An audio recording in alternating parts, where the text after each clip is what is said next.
Obama is back from vacationing all over the world with billionaires. Now, a lot of people don't know this, or maybe many do, because it's been in some media outlets here and there. But since Obama has left the White House, he can't stop going on 400-plus foot yachts. He can't stop hanging out in Tahiti, him and Michelle, and he's been doing it with various billionaires. Now, I know some people will say, well, I mean, come on, look, he was president. The fuck? If anybody deserves rest, he does. Yeah, that's true. But the fact that his initial reaction is to immediately go hang out with billionaires might say a little something about where his class loyalties lie and just how progressive he really is. And that he's more of a neoliberal, centrist, new Democrat than an actual progressive. So, but, you know, we're going over old stuff here. I'm pretty sure everybody in the audience understands that. But he gave us a healthy dose of hope and change in his return here. Looks like he's going to make sweet, sweet love down by the fire to Wall Street. So I saw this headline yesterday, and I nearly lost it. So this is from The Hill. Former President Barack Obama has agreed to speak at a Wall Street conference for $400,000, according to a new report. Obama will appear at Cantor Fitzgerald LP's healthcare conference in September, Fox Business Network reported Monday. Fox Business said it confirmed Obama's appearance with senior people at Cantor, a financial services firm. Obama will serve as the keynote speaker for one day at the company's event, sources there told Fox Business. The network's sources said Obama had signed a contract for the speech with the mid-size investment bank in New York. Cantor is waiting to coordinate with Obama before making a formal announcement. Obama can reportedly back out of the arrangement if scheduling conflicts or other concerns arise, it added. The former president's reported speaking fee is nearly twice the price commanded by Hillary Clinton, the 2016 Democratic presidential nominee. So there you go. This is politics in America. I don't know how many times I've told you. I will continue to tell you this until I'm blue in the face. But when you're former Secretary of State, hey, you know, you can get maybe $200,000 depending on where you're going and what kind of a speech you're giving.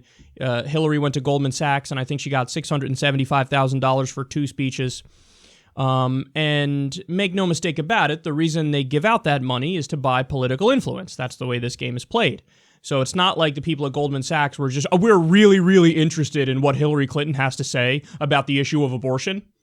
We're really interested in her thoughts on the liberation of the LGBTQ community around the country. They don't care. It's not about that. If you think it's about that, you're immensely naive. It's a preemptive bribe. Hey, we know you're powerful. We know you were likely to become the next president if you were to run. So we're going to give you this money, and then when push comes to shove, if you get in that Oval Office, when we call you, you're going to take that call, right? You're going to make sure we have our tax havens. You're going to make sure you don't raise the corporate tax rate. You're going to make sure you don't regulate us. You're going to make sure that, you don't crack down on us and investigate us, even though it's been proven that Goldman Sachs, of course, engaged in systemic fraud. It was their business model. That's why Bernie Sanders always says, oftentimes the business model on Wall Street is fraud, because it is. We know it is. There's been wide reporting on that. So here's Obama, Mr. Hope and Change, Mr. I'm not just going to play the same old game in Washington. I'm going to change the way the game is played. And he decided, that was all a little bit too hard, so now I'm going to go in there and sell out. Now, don't get me wrong. Of course, Obama did some good things. We've discussed them before. I mean, Obamacare was a step in the right direction, even though it should have been a public option. At the very least, it really should have been single payer, Medicare for all. They had a supermajority and he didn't try to get it. He prevented a depression, perhaps. He saved the auto industry. So I'm not besmirching everything Obama's ever done. He's a mixed character. But, yes, he's a neoliberal. Yes, he's a so-called centrist Democrat. Yes, he's a sellout to Wall Street. Obama took colossal amounts of money from Wall Street.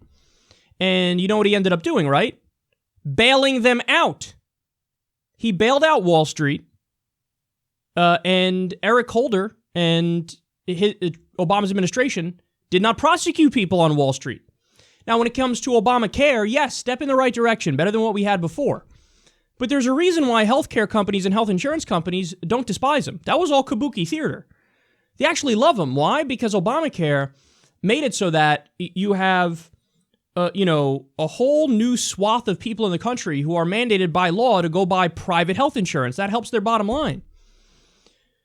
So he helped out the industry, which is why the industry now is like, oh, Obama, come give us speeches. We're going to pay you back for doing that watered down healthcare reform, which helped out us and our business model and our bottom line.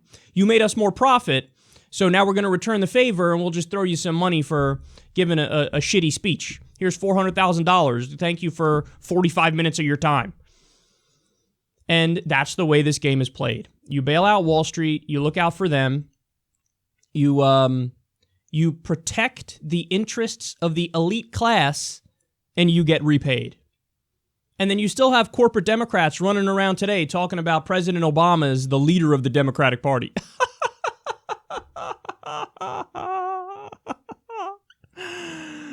Then you want to keep losing, don't you? Guys, we showed the numbers on the show yesterday. There's a new poll out that shows, 38%? About 38% of the American people say Trump is in touch with the common man. You have 32% that say that the Republicans are in touch with the common man. And the Democrats, 28%. Only 28% of the country say the Democrats are in touch with the common man. Maybe stuff like this is the reason why. And understand, Obama's actually one of the more liked politicians. So imagine how Hillary Clinton is viewed.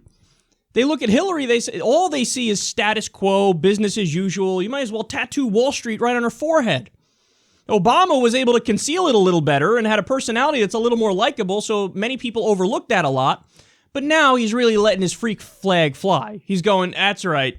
This is what was really going on behind the scenes. This is how the sausage is really made. They gave me money. I looked out for their interests. Sure, I threw a bone every now and then to the American people because aren't I so progressive and liberal? I'm a Democrat. Big Tent party, you got to look out for a little guy like 3%, as the Republicans look out for you 0%. But hey, this is as far as it goes. $400,000 for one speech. We live in a country where actually, you know what? Before I even make that point, $400,000, if I'm not mistaken, I think that's the salary for an entire year for being president. You see something wrong with that picture? You're the most powerful man on earth. You get $400,000 or so for a year. You give a speech to Wall Street for like an hour's worth of your time, you get $400,000. And so we live in a country where half the country makes $30,000 a year or less. Over 70% of the American people are living paycheck to paycheck. We have 45,000 people die every year because they don't have access to basic health care. We don't even have paid vacation time by law in this country. We don't even have paid maternity leave by law in this country. When it comes to paid family leave, we're one of 3 countries on the planet that doesn't offer it. Every other country offers it. So you have Oman, Papua New Guinea, and us that don't have paid family leave, paid maternity leave. And meanwhile, our so-called liberal, progressive former president, is running around making $400,000 for bullshitting Aruma rich people for about an hour. Oh, we need fundamental restructuring of the system, and we need a wave, a tsunami of the progressive grassroots that takes over the Democratic Party. Because this can't continue. All you're going to get, all you have now, yes, is a battle between the lesser of two evils. So you have like a center-right Democratic Party, and you have a far-right Republican Party. So there is no option on the left. So we need to force there to be an option on the left. And these guys are a paper tiger, make no mistake about it. Because at this point, they're so disconnected from regular people that they're propped up by the corporate cash. And in the DC bubble, they get a sense of security that's false. They think, well, what do you mean? We raise all the money, so we have the better shot at winning. Yes, that's true. But now people are on to you. They're on to the game that you're playing, which is why Hillary Clinton, who raised way more money than Donald Trump, she wasn't able to win. Because people started to see through your bullshit. Well, now the faux populist right took over, so now it's time for the actual populist left to take over, the Bernie Sanders wing. Go to justicedemocrats.com, because this is the movement. We're running candidates, we're training candidates, we're vetting candidates. We already have some that are all set and ready to go. What they're going to fight for is getting money out of politics, because they don't raise from from PACs or corporations. So they raise in small donations from you, from regular people. They're going to fight to get money out of politics. They're going to fight for Medicare for all and free college and making the minimum wage a living wage and tying it to inflation and ending the wars and ending the drug war and re-regulating Wall Street and legalizing marijuana. They're going to fight for all the things that you want. That radical idea. Instead of having disconnected, elitist, neoliberal Democrats who, will give you 15% of the change that you're looking for and then go to Wall Street and get $400,000 for a short speech. I honestly don't know how these people sleep at night, man. I don't know how neoliberal sellout Democrats sleep. I don't know how Obama sleeps. I mean, he was out there talking hope and change, and he said, I'm going to change the way the game is played. So fundamentally change the corrupt politics in Washington. And what did he do? He didn't do a single goddamn thing about campaign finance and money in politics. When the Supreme Court did Citizens United, he gave, wagged his finger a little bit. I am against this. I am so outraged. Anyway, I'm going to go to Wall Street now and raise more money. He raised a lot of money from Wall Street, a lot of money from, corporations and PACs and big money interests. So he didn't do anything on the number one issue that affects all other issues as he goes out there and says, I'm the hope and change guy. Spare me your bullshit. Okay, we're tired. No more just talking the talk. If you don't walk the walk, we want you out. Get the fuck out. We're taking the Democratic Party and we're running the establishment corporate Democrats out of town. We're not interested in you anymore. JusticeDemocrats.com is the future.